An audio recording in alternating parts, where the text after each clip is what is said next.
Okay. What's that? Oh, okay.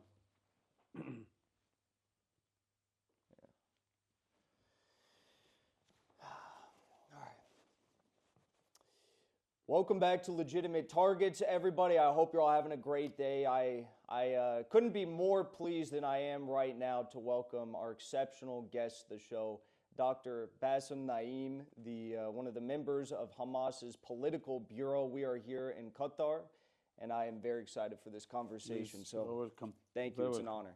Please. So, Doctor, I got to say, I was very worried on October 7th because a few days after October 7th, Netanyahu came out and he said, we're going to wipe Hamas off the face of the earth. And then in April of 2024, he said the same thing. He said, we're getting very close to wiping Hamas off the face of the earth. But here you are, and the Palestinian people stand strong. So given that was Israel's primary goal, is this a total victory for Hamas and the Palestinian resistance? Thank you very much for having me with you. I believe the total victory is to get rid of the occupation, to return back to our homeland, to our cities, our villages, to be able to go back to Al-Aqsa, Jerusalem. But sure, this was the final end of this round of the confrontation with the Israelis, was a great step towards these genuine national goals of self-determination, independence, freedom, and right of return. It was very costly. We Palestinians have paid, especially in the Gaza Strip, have paid very, very high, very precious prices for this step. But I believe it is a big achievement on both sides. Okay, it was very painful to lose our beloved people. More than 50,000 registered as killed, but we are still waiting to get rid of the rubble, to be sure about the rest who are at least around 10 to 15,000 still under the rubble, 100 to 120 injured, at least 20,000 of them are seriously wounded, thousands kidnapped from the Gaza Strip and are inside Israel, but we have no idea about them, are still alive or have been killed or killed under torture. It was a very high price, but again, October 7th had made it clear that Palestinians can achieve their goals. Israel is defeatable. Palestinians can do it even alone.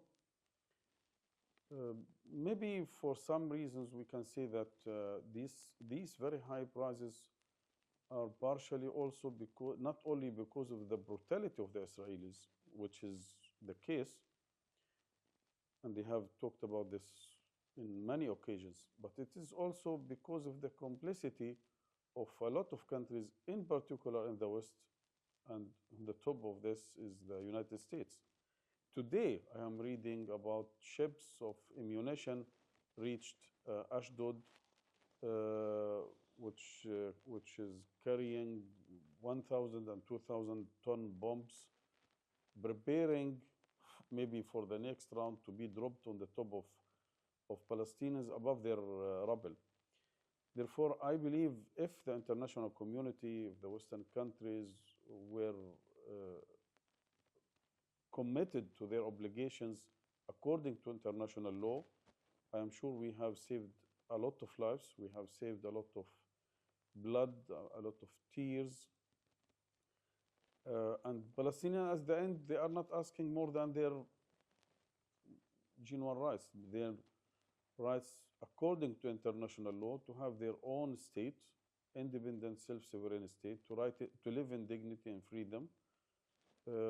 Therefore, again, it is, when we understand this context, it is a victorious step. Donald Trump has come out a few times and he says that the population in Gaza is now 1.7 to 1.8 million. Of course, before October 7th, the population was much more than that, 400, 500,000. Do you think his statistics are accurate? And if so, where did all those people go? Because, we see the Ministry of Health in Gaza. They say that the death toll registered officially is over 40,000. That Lancet study said 120,000. But what about the others? Exactly, I have no idea about his intentions to mention this number, but officially there are 2.3 plus million Palestinians in the Gaza Strip. Around 200,000 plus of them are outside the Gaza Strip, some of them after the war, but some of them before the war. They have left Gaza for different reasons, to study or for job. Therefore, we are talking about 2.1 million Palestinians who are registered in Gaza Strip. Official figures talking about and statistics talking about, as I said, 50,000 killed, 10 to 15,000 are still missed under the rubble, and 120,000 Palestinians wounded. Where this gap, how he made it, I don't know. I heard some analysis that he is talking that maybe there are 400,000 to 500,000 Palestinians who are Hamas supporter or Hamas affiliated, and if they decide to stay or in Gaza or to, he is ready to wipe them out. But I think this would be a very evil idea. Of course.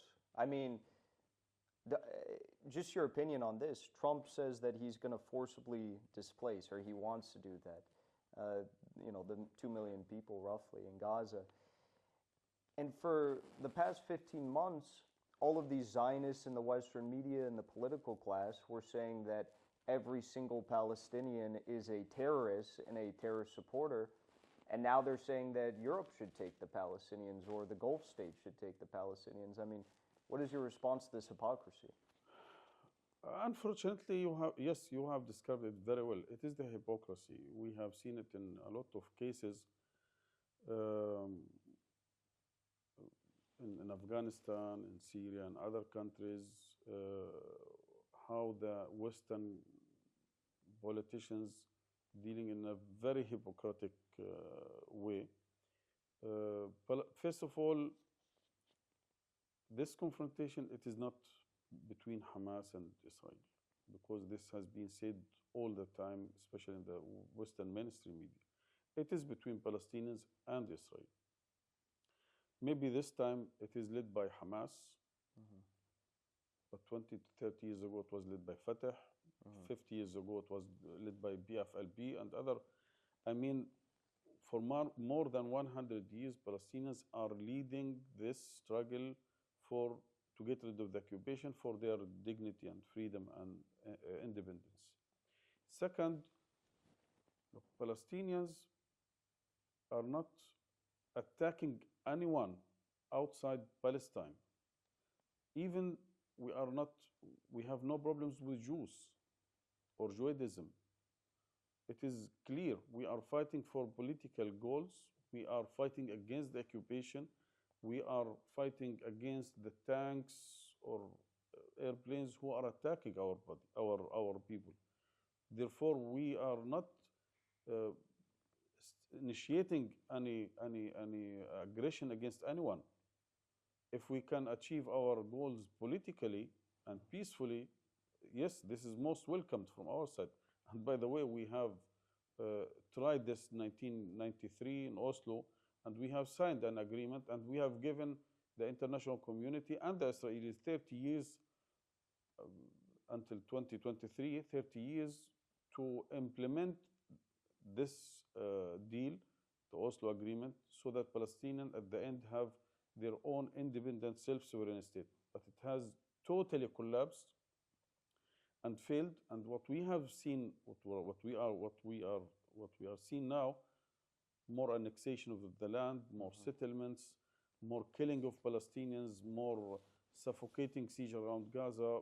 Therefore, the resistance, it is not a goal in itself. It is a tool to achieve our goals. And this tool, I mean, the resistance in general, a comprehensive approach of the resistance, I mean, politically and diplomatically and in the media, but also armed resistance, this is a guaranteed right in international law.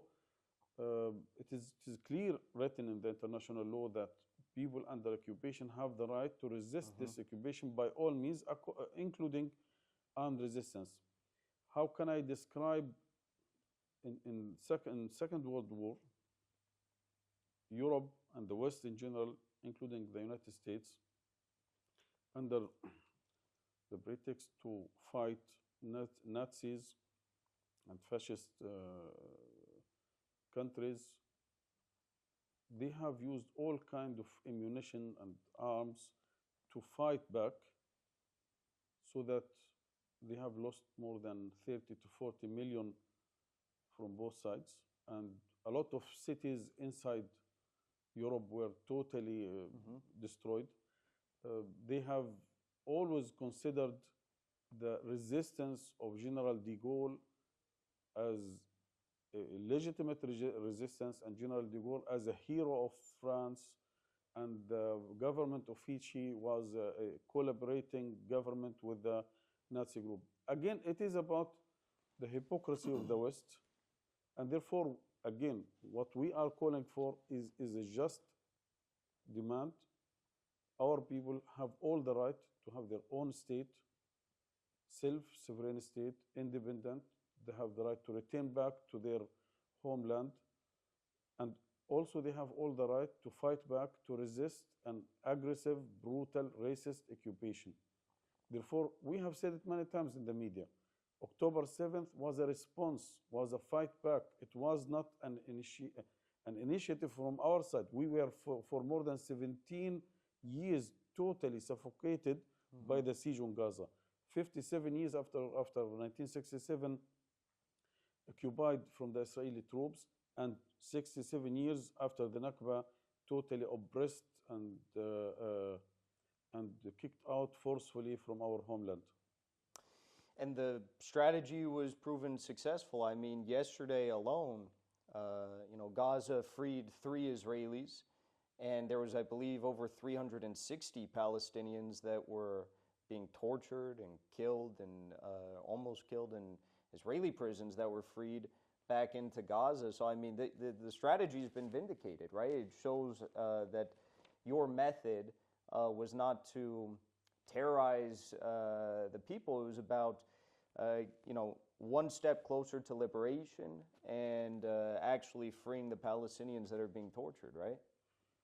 I think we as Palestinians, maybe people who are very addicted on reading history, our own history and the history of other people in Vietnam, in South Africa, in Indonesia, in Algeria, it has proven clearly that maybe this is the only way that a colonial project can leave any country.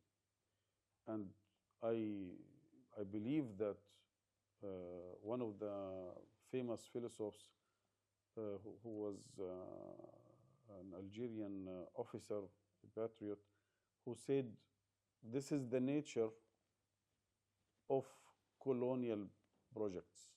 They are brutal, they are savage, they cannot leave simply from their own decision. They have to be obliged, they have to be forced with very costly prices to leave the country. Unfortunately, there is no other way. And again, we have said it many times, if there is any other way which is peaceful and political, that Palestinians can gain their rights, it is most welcomed, and it is the preferable way for us. Yeah. It is not easy for any one of us to lose his children, mothers and fathers, to lose the house, or to lose any of his properties. But therefore we have said it also repeatedly, the Israelis have pushed us or resorted us to this way. Again, because we have already offered a hand for peace through signing that agreement. And it was undermined and sabotaged by the Israelis.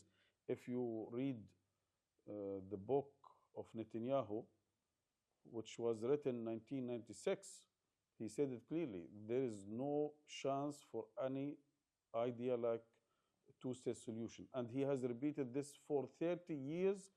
And the last time was in 2024 in front of the UN, that General Assembly, that there is no place between the river and the sea for any political entity except Israel. I think you're 100% correct. I mean, Mao Zedong said that true political power only comes out the barrel of a gun. Do you think that the Palestinians are closer to having you guys a Palestinian state now than you were on October 6th of 2023? 100% yes, because on October 6th, we were on one side when it comes to the Israelis. They have declared their official plan for 2024, 2025, this so-called the final solution plan, which was adopted by the government and budget allocated, and they have already started to take practical steps to annex the West Bank, to Jewadize Jerusalem and expelling forcefully the people from there, and to change the status quo in Al-Aqsa Mosque forever, which is also against international law, and continue the siege, the suffocating siege against Gaza, and then starting the so-called normalization process with the Arab countries. This plan, if we don't have October 7th, I'm sure Palestine would be totally forgotten forever from the present and from the future. Especially, we believe that if this normalization process went according to their plans, and they were able to bypass the Palestinian or to overcome the Palestinian question according to Netanyahu plans, there will be no context or no conditions which enable the Palestinians to struggle again for their historical goal, which is freedom and dignity and independence. Therefore, October 7th was a fight back against all these aggressions on a daily basis. By the way, 20,000 Palestinians were killed between 2000 and 2023 on different checkpoints and in Gaza. I mean, this was a fight back against all these daily oppressions, but also it was a message that no one, no regime in Israel or outside, even in the region, is allowed or can bypass the Palestinian or overcome the Palestinian question by normalizing the relationship between Israel and the region without solving the Palestinian problem. And therefore, Palestinians have sent this strong message to all the country in the region, but I am sure you are following the media in the West very closely. Today, Palestine is on the table of every politician in the media, main titles in the media, which is I'm talking about mainstream media and social media. 143 countries have voted clearly for an independent, self-sovereign state of Palestine. Yes, we are closer.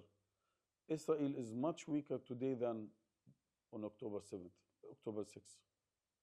So much so that, I wasn't even sure if we were going to get the opportunity to sit down, because Israel was threatening to destroy the whole ceasefire agreement yesterday.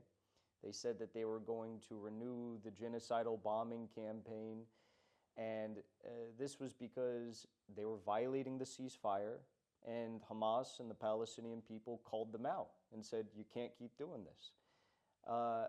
What do you think changed? Because Netanyahu was very clear. He was saying, we're going to continue to our goal of wiping out Hamas. Insane. And he said that if all the hostages aren't freed by yesterday, excuse me, Saturday, that they would continue. But then magically, we see Steve Witkoff, Donald Trump's negotiator. He's talking with the mediators, and then out of nowhere, Israel agrees to the release of only 3 hostages, reportedly increased the amount of aid that they were sending into Gaza.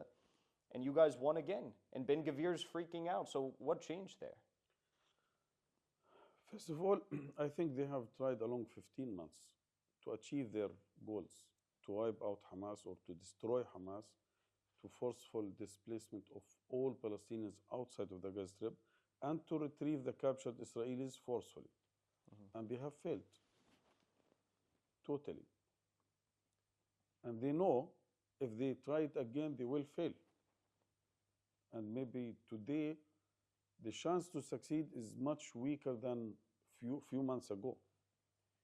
Second, I believe that everyone, including the current U.S. administration, is aware that Netanyahu, for personal reasons, for political reasons, have all the intentions to sabotage the deal. It has nothing to do with ceasefire, with peace, with normalization. To rescue himself and his coalition, he is planning by all means to sabotage the deal. Therefore, yes, I believe the failure in the Gaza Strip, the internal pressure inside Israel, there are a lot of pressures inside Israel itself, from the families, from the society. By the way, even in the right wing, I have read a lot of polls showing that 75% of the people on the right who are for continuing this deal up to the end of the 3rd phase, and third, that the international community, in particular the United States, are aware that Netanyahu personally and his coalition are trying to sabotage the deal, and this will not serve the bigger goals of the current administration to achieve calm, stability, and security and prosperity in the region through the other way, which is the normalization. That Gaza is still under fire, and we have still war here. It will not pave the way for the other route. Therefore, yes, I believe he is under pressure because of the failure in Gaza, because of the families and the internal situation inside Israel, and because of pressure from the international community, in particular from the current administration. It seems like a lot of U.S. politicians don't like Netanyahu because they understand that it might be preferential for the United States to have a less radical government in Israel that will wipe out the Palestinians through death by 1,000 cuts, normalization processes, settlement by settlement, so on and so forth. And Netanyahu is so extreme that it turns the entire world against Israel. It shows their true colors.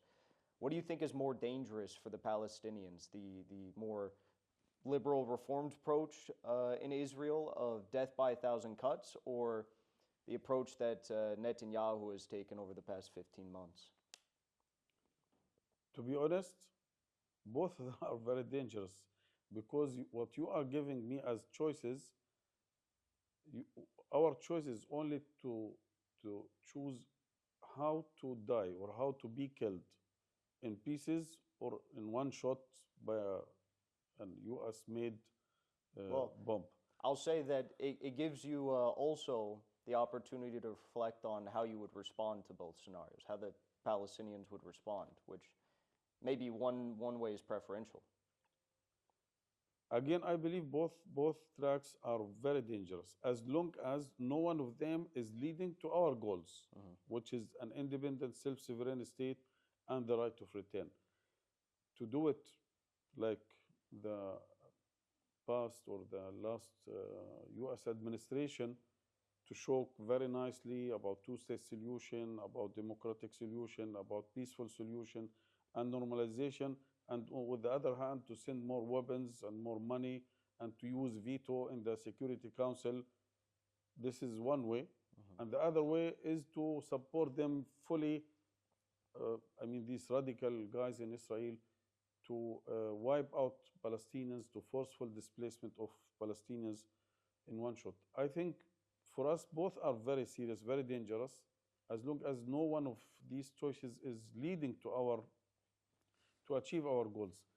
But I think we have an alternative way, a third way.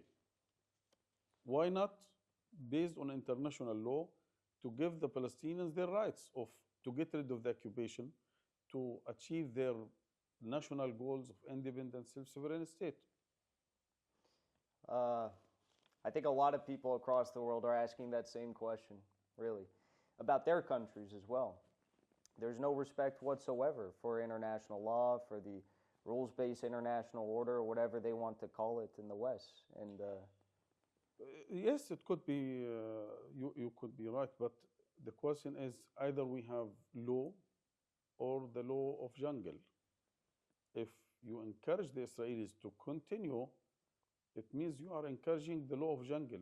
But when we live in jungle, it is not only Israel or America who have the power to do what they can. Also, people they could be weaker, but they have always assets at some time to use to respond, to fight back, like what happened in October 7th. The resilience, the steadfastness. Look, the Palestinians, along 15 months, they have endured a horrible aggression. More than 500,000 tons of explosive material dropped on the heads of Palestinians in the Gaza Strip. Thousands and thousands killed, most of them are children and women. But you didn't get one picture of a Palestinian trying to break the borders near Egypt to flee from the Gaza Strip. On May 7th, 2024, when Netanyahu decided to invade Rafah near the Egyptian borders.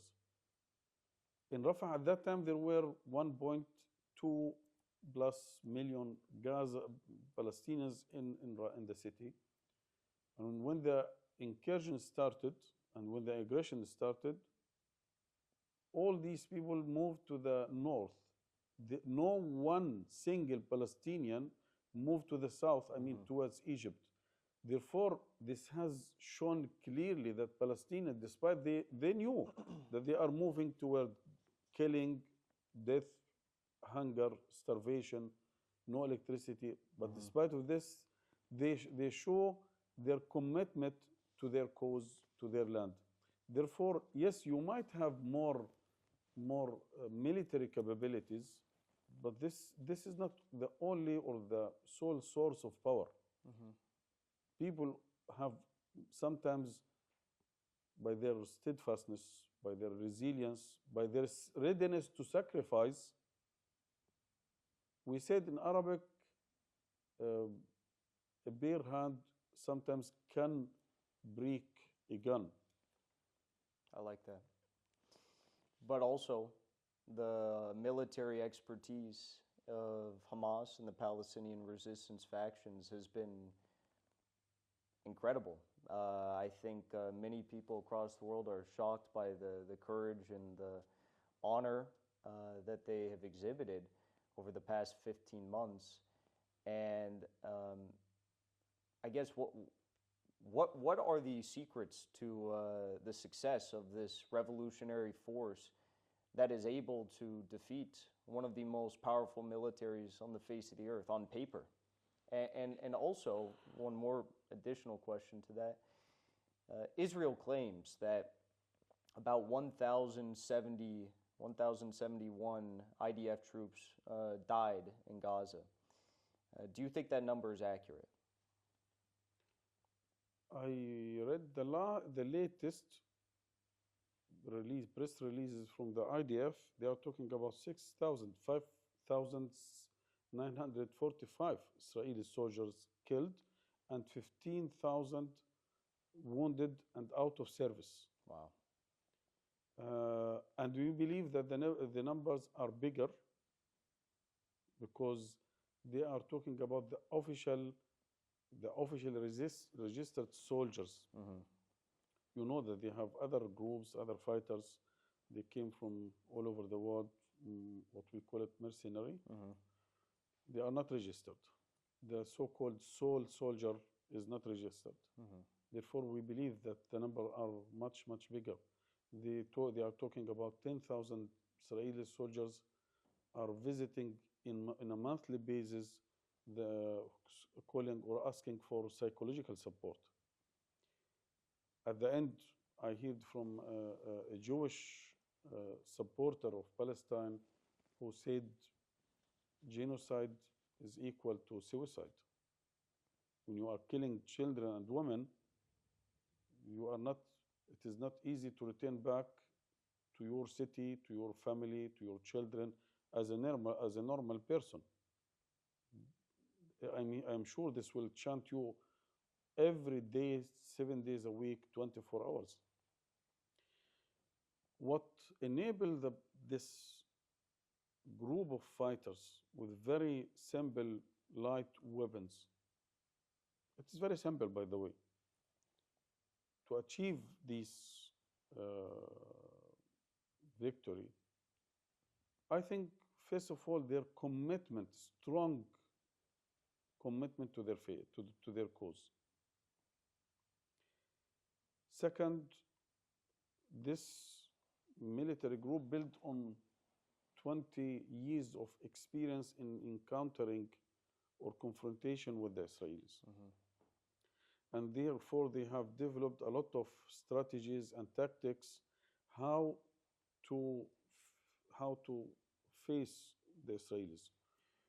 For example, maybe beginning 2024, there was there were instructions to the fighters not to provocate the Israelis. I mean, not to initiate Mm-hmm. any fight, and even if they come, uh, not to encounter them or not to fight back. Leave them pass through the area. If only when they stay there and they are starting to attack the Palestinians or Mm-hmm. to destroy houses, you can uh, you can fight back. First, to spare as much as you can of weapons or these light weapons. Second, to avoid the retaliation or the of the Israelis that because they have when one Palestinian have shot against them, they have wiped out neighborhoods. Mm-hmm.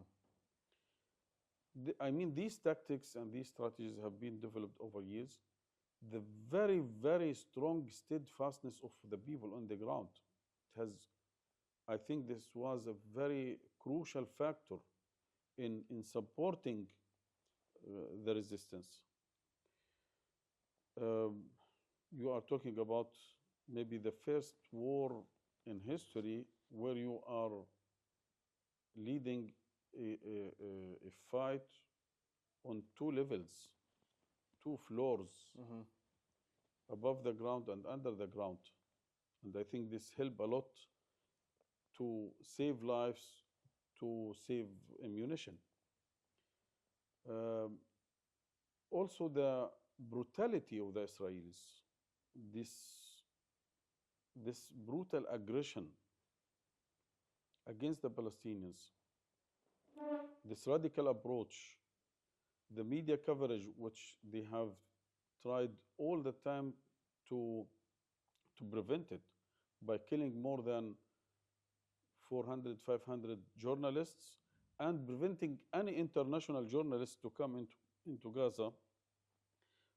All this together, I think, have played a very strong role. But first and last is the very strong commitment to the cause. We also, as Muslims, we believe that the support of Allah, the support of God to our people, because we are fighting for a just cause, to live in dignity and freedom. This is also a very important factor in, in, in, in, uh, in giving us the faith and the steadfastness to continue this struggle. Hmm. Over the last year, we saw the martyrdom of several very notable leaders of Hamas, Ismail Haniyeh, the martyr Yahya Sinwar, and of course, many, many, many Palestinians who are fighting or just simply living their lives as civilians. Um, Israel, though, has oftentimes tried this method of cutting the head off the snake. They think that's going to stop the Palestinians. They haven't learned from their mistakes. They haven't learned from history. I guess when you look at what we've seen now with the martyrdom of these leaders and key officials, and there is maybe a new generation of Palestinians that are rising up. What can we expect from this new generation of young leaders and fighters, and maybe what sort of a shift in mindset do they bring to the table for the Palestinian resistance? This is a very important question because it has to affect the future of this conflict. First, they didn't learn from not only from history, but even from this current conflict, from this round to Fan al-Aqsa. All these leaders, 2 weeks ago, Al-Qassam spokesperson have announced about the killing of 9 prominent leaders of the movement, political and militant leaders. But we are aware that all these leaders, plus others, were killed along 15 months. They were not killed in one shot. But no one from outside has observed any decline of the resistance, of the commitment when it comes to the people on the ground, when it comes to the fighters, when it comes to the negotiators, the political track. It continued as if nothing happened. And this has to be, from the beginning, a strong message for the Israelis and their supporters that it is not about persons. It is about people who are fighting and committed to their cause. Second, Hamas is used to deal with such crimes. They have killed the founder, Sheikh Ahmed Yassin. They have killed Abdulaziz Rantisi. They have killed a lot of our leaders, and plus a lot of other Palestinians, prominent leaders like Yasser Arafat and Abu Ali Mustafa and others. But the generations after generations, Palestinians continue, and we have always new leaders who are more committed or stronger committed to the cause. Because again, it is not about Hamas. It is not about person here or there. It is about people who are keen to achieve their, again, goals of independence, dignity, and freedom. And to live in peace, prosperity with all other peoples like any other nation. But they didn't observe again that after the killing of any leader, we have a new generation of leaders and cadres and others who are more committed, more sophisticated, and maybe more wise to lead this battle. But what I can say today, which is more important for the future than the past, about the killing of, look, today in Gaza, for example, you have around 2 million Palestinians. 70% of them are below 18, children. Most of those fighters who fought during this round were in 2014, when the Israelis attacked Gaza Strip, were children. Those children who were children in 2014 who are now carrying the guns to fight back. If you have today more than 2 million Palestinians, the vast majority of them are children, denied basics. I'm talking about food and medicine, a house, a hospital, a school, a mosque, a church, the right to travel, even to travel for urgent cases like treatment abroad, to study. And at the same time, they have thousands of guns. What do you expect? You are paving the way for the next round. As long as these guys, these children, don't have a vision of a better future, if they don't have any hint that it could be better, I am sure they have nothing to lose. As we say in a very famous Arabic poem, why not to fight back? You are not going. You are not going to lose. You are not going to lose except the tent and the Chains, shackles. shackles. Hmm. Why not to why not to fight back?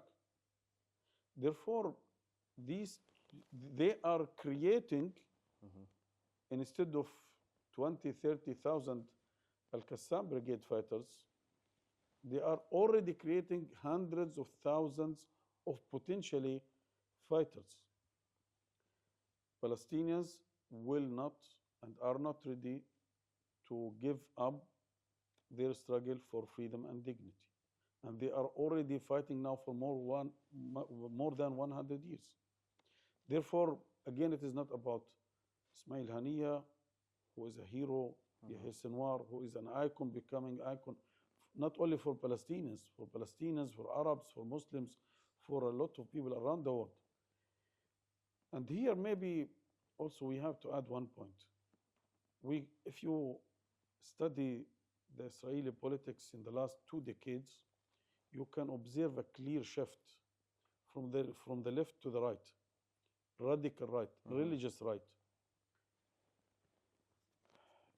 Until now, we Palestinians, we are still fighting for a political goal, a state, right of return, according to international law.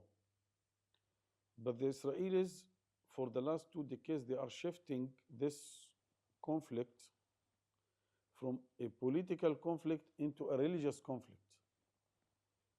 Their rhetoric, their statements, their ideas, ideologies, I am talking about politicians, Knesset members, media, everyone. He is talking in a very religious language.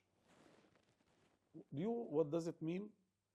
It means that instead of fighting and negotiating today with 2, 3, 4 million Palestinians, it will come a day that you are negotiating and fighting against 1.4 or 7 million Muslims, because they will feel it is not about Palestinians, it is about Al-Aqsa, which is the 3rd holiest shrine in Islam.